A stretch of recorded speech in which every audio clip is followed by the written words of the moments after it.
Hi, I want to talk to you about the difference between imp scoring and match point scoring. So the way I'm going to do this is actually show you some examples. I'm going to sneak in.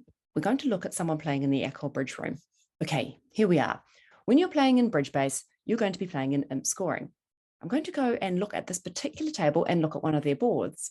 Board 12, you can see South was in 2 hearts plus 3. And look at this, they have gone down 1.5 imps. What does that mean? What is 1.5 imps? Well, basically, to answer this question, you need to look at what everybody else has done first. Let's click on what the other tables have done. Bearing in mind, they were in 2 hearts plus 3, and they made 200 points. So on the other tables, you can see that some people in game, they're making 4 hearts plus 1. They're making 650 points, which is 450 points more than the people we're spying on made. Someone went down east-west, and lots of other people are also in a part score, making 200. Some are making a part score with fewer, and someone has let someone make 1 diamond doubled. What Bridge Base does with its cross imps is it takes 15 boards in a row, the same board, and it comes up with an average. And then they compare you with how far you deviate from that average. Then they take that amount and put it into this imp scoring table. If you make 200 points and the average of all the 15 pairs playing the same board is 540 points, then you're 340 points away from that average. And this will cost you 8 imps. A lot of people must have been in the game for the average to be so high. So not bidding game was a real problem here.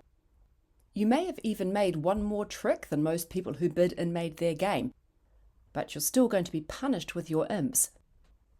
If, on the other hand, the other people playing that board hadn't bid game and they'd actually scored fewer tricks than you, you might find that you're 30 points above average and you'll get an imp.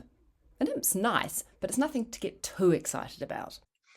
So what's the strategy here? How does this affect your bidding and playing? When you're playing in imp scoring, you should try and bid your games because you really want to make the game bonus. That's going to give you a huge amount of extra imps. What about the risk taking for over tricks? If you're playing in imps, you don't really want to take too much of a risk. You don't want to risk making your contract for 1 measly imp. So if you know your contract is sure, you're not going to take a 50-50 chance to get an over trick, because if you lose, you're going to go down and you're going to lose a lot of imps. Let's compare that with match point scoring, which is often played at duplicates. So I want to bring up something that happened the other night for us. On this particular board, everyone was playing in 4 hearts. You can see here I was playing with Lorraine. Entirely because of my bad defense, we gave Joe and Merv a top board. They made 4 hearts plus 3. Everybody else in the room either made 4 hearts plus 2 or 4 hearts plus 1. The way match point scoring works is all north-souths are compared with each other and all east-wests are compared with each other. For every pair you do better than, you get 2 points. For every pair you draw with, you get 1 point. So here you can see that we got 0 points because there was not a single pair that we drew with or did better than. Compare that with Joe and Merv from the east-west position. They get 8 points because they did better than every single other pair. So they get 4 lots of 2, which is 8 points. What happens then are those points are then worked out into a percentage. The total number of points that you can make is 8, which Joe and Merv made, so they're going to get 100%. Compared that with Lorraine and me, I'm sorry, Lorraine, we get 0% because we got 0 out of that 8. The people who got 4 hearts plus 1 are getting 1/8, 12.5%.